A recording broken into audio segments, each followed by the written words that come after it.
La Corte se fue alejando del ideal de justicia, profundizando el nepotismo y el poder judicial, al punto de que circuitos completos pertenecían a una sola familia, y con ello el tráfico de influencias, la corrupción y la venta de la justicia al mejor postor sí ocurrió y sigue ocurriendo actualmente.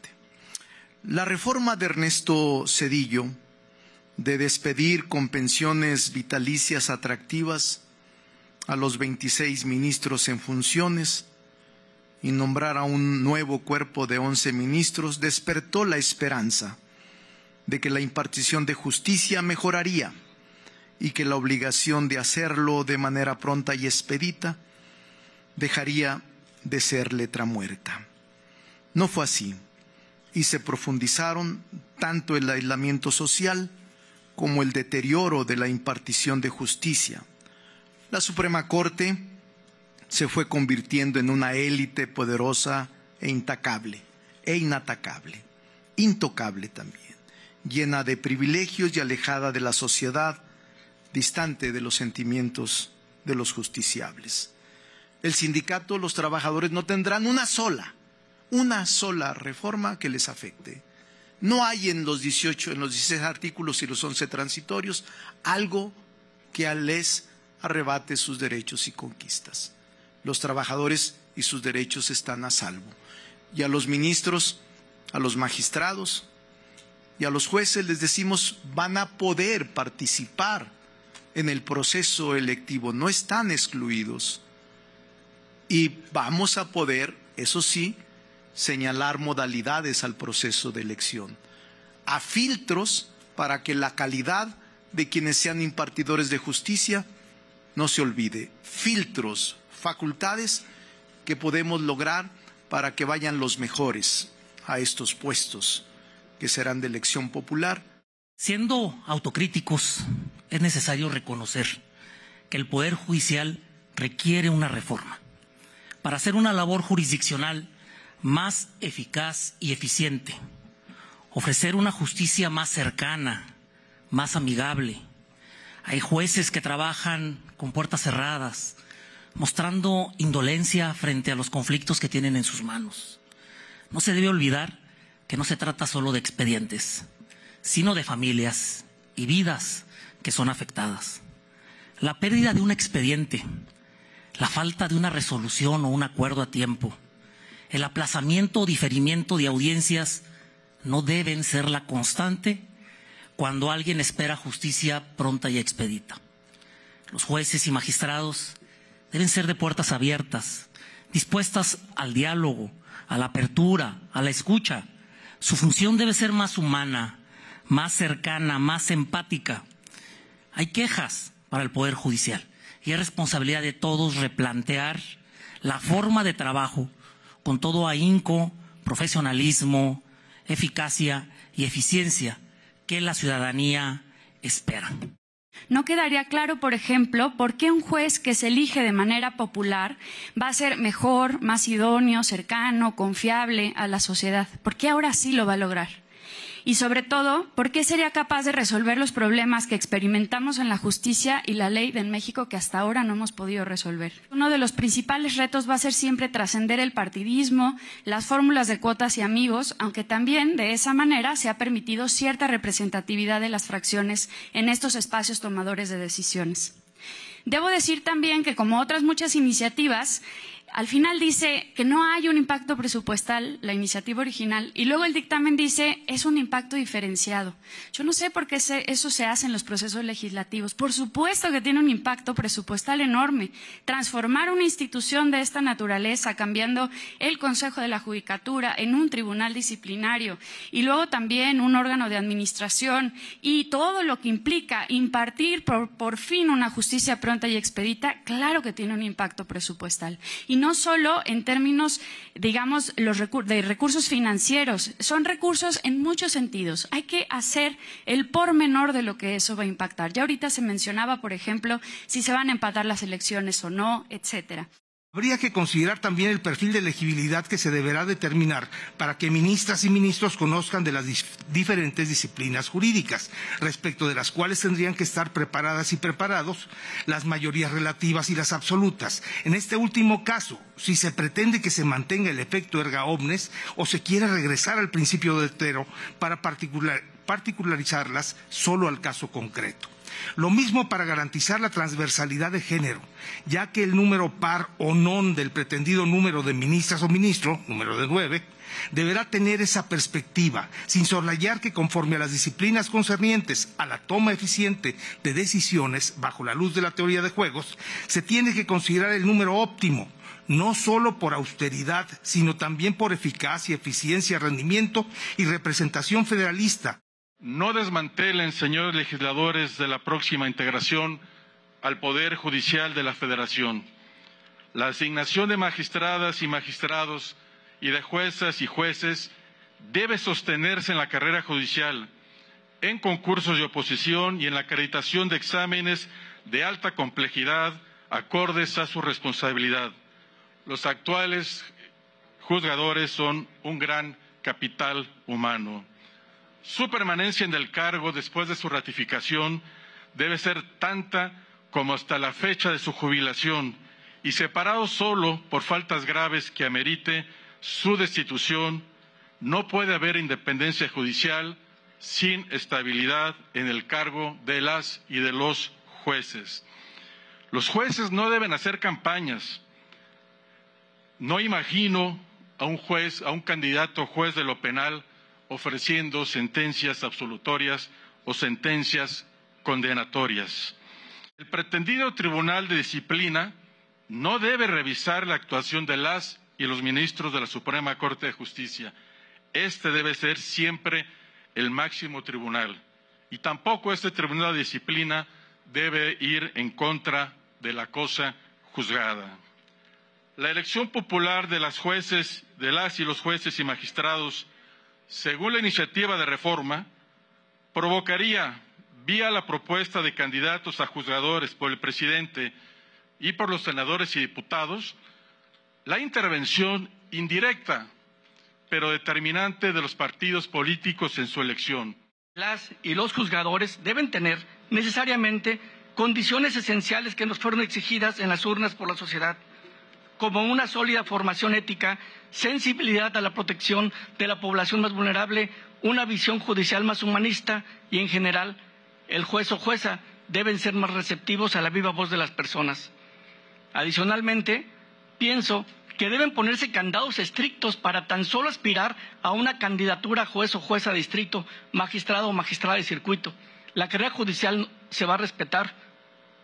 Así que hay que tomar la palabra e imponer perfiles adecuados más allá de la edad, la ciudadanía o antigüedad del título profesional. Entre ellos, y en mi particular punto de vista, que se tenga una carrera judicial sólida, no menor entre 5 y 10 años, según se pretenda el cargo de juez o magistrado. Ello a partir del cargo de secretario o secretaria de juzgado y de tribunal, no haber sido sancionado o sancionado por falta grave. Paralelamente, en caso de que no se cuente con carrera judicial, para justificar un acceso abierto a terceros, entonces, la persona aspirante debe cumplir con un examen de oposición que le practique la nueva Escuela Federal de Formación Judicial. Solo así, respetuosamente considero, con una combinación de humanismo y capacidad profesional, se cerrará la brecha para cualquier injerencia indebida de terceros en el criterio jurisdiccional de la o el aspirante. Reconozco el valor de la propuesta de un cambio consensuado para definir un proceso del cual, de manera paulatina, transparente y democrática, se ocupen los cargos de ministras, ministros, jueces, juezas, magistradas y magistrados de excelencia, con altos valores éticos y técnicos, con legitimidad social e independencia de intereses ajenos. Es indispensable que quienes integran los cargos jurisdiccionales estén ajenos de cualquier interés o pretensión de partes de grupos políticos, económicos o delincuenciales, ya que de lo contrario sus decisiones al momento de resolver una litis estarán sesgadas y coaccionadas para resolver en un sentido determinado. Además de lo anterior, si la forma de integrar al Poder Judicial pasa por un proceso de elección y no se garantiza que los órganos de poder así como los partidos políticos se mantengan neutros, la cooptación de este será inevitable, pues la actuación de los órganos jurisdiccionales no se centrará en buscar la prevalencia del parámetro de regularidad constitucional. De ahí que sea fundamental que prevalezca la carrera judicial como sistema basado en el mérito y la igualdad de oportunidades. La formación de quienes administran justicia es fundamental, debido a que la labor jurisdiccional exige conocimientos jurídicos, experiencia en los tratamientos y elaboración de los casos y sobre todo un alto sentido ético en su quehacer ordinario. Un juez sin una formación técnica y ética administrará justicia de forma deficiente y su actuación tenderá a corromperse para favorecer a determinados grupos de interés. El actual Consejo de la Judicatura Federal sí requiere una modificación. En primera, porque no puede estar en manos de la Suprema Corte de Justicia de la Nación, en manos de una sola persona y el Consejo también. Creo que son cosas muy independientes. Ese poder en manos de una sola persona afecta los derechos laborales de los trabajadores. Los trabajadores, sobre todo las mujeres, padecen de que no se respete la igualdad de género. A las mujeres no se les da un tratamiento igual que a los hombres.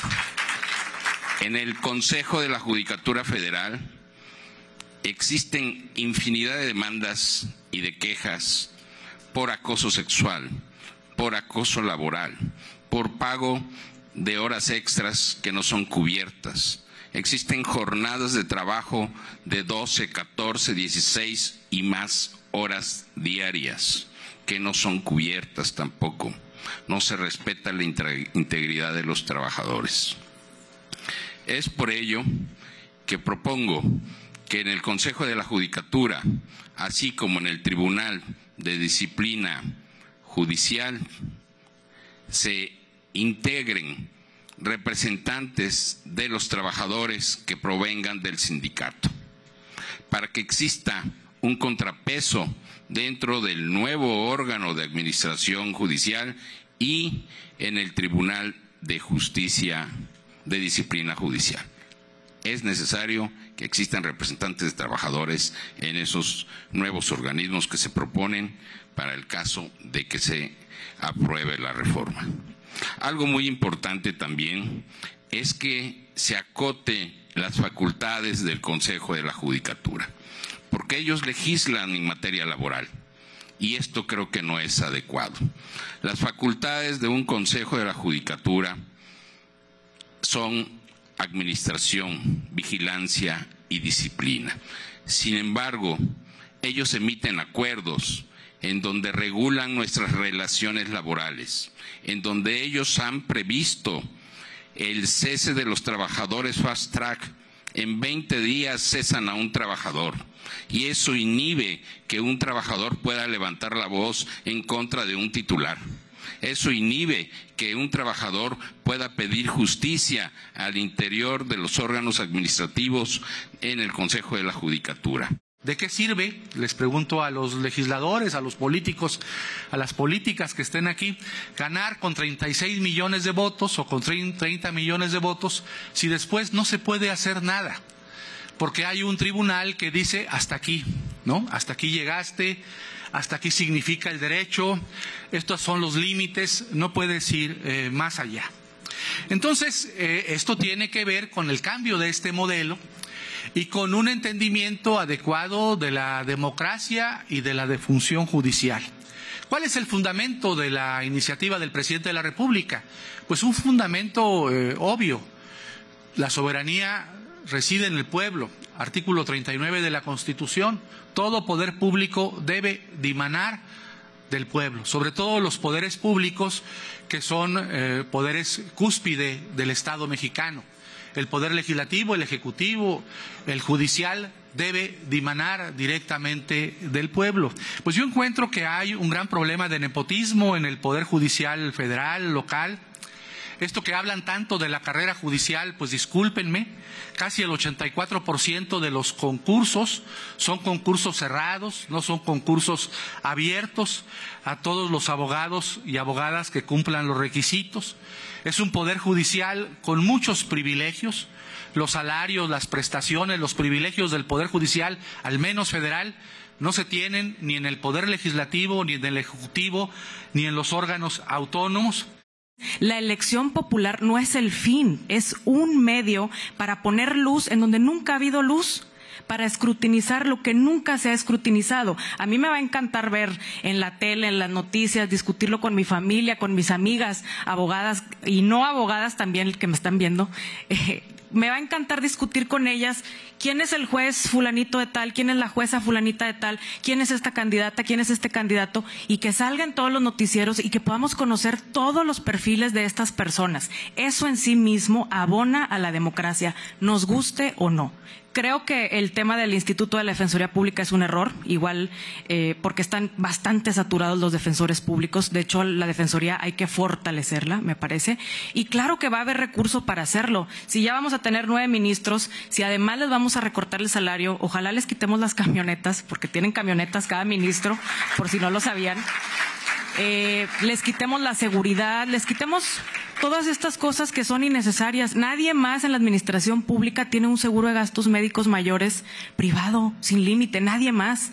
Me parece que es bastante ilegítimo de manera democrática los salarios. Y bueno, que de ahí se fortalezca, se haga un diagnóstico y se fortalezca a los tribunales y los juzgados que tengan mayor necesidad. No puede haber en el mundo, ni en ninguna democracia constitucional y de derecho, un poder autónomo e independiente. Eso es ilógico, es un absurdo y una contradicción histórica. Hay que tener cuidado con eso.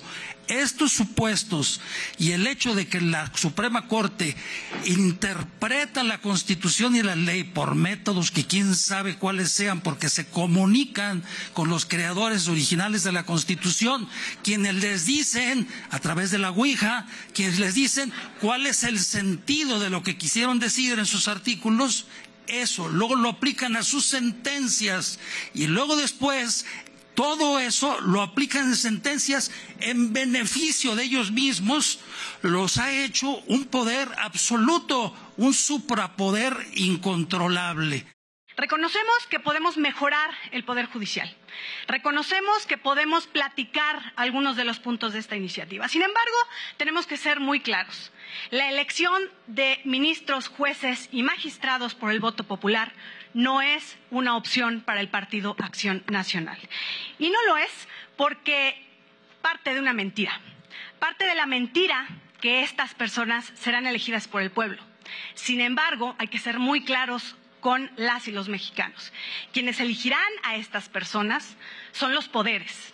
Parte de una terna, de una lista que emite la Cámara de Diputados, de una lista que emite la propia Presidenta de la República y de una lista que emite el Poder Judicial. ¿Y quiénes son quienes hoy controlan esos poderes?